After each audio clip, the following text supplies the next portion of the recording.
Dalam pada itu, amalan berpuasa turut menarik minat dalam kalangan bukan Islam untuk menikmati kelebihannya. Laporannya bersama Zati Nizam.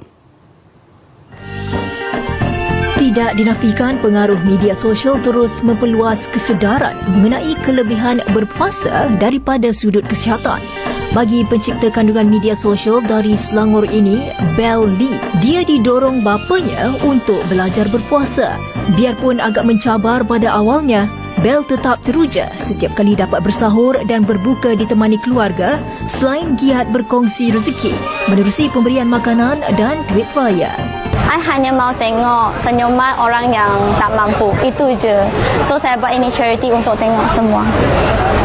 So, saya hari ini, saya sediakan 100 helai baju raya untuk semua tahu.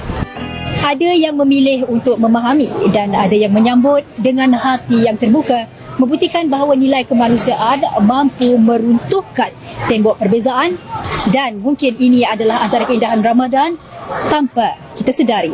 Laporan Zat Nizam, TV3.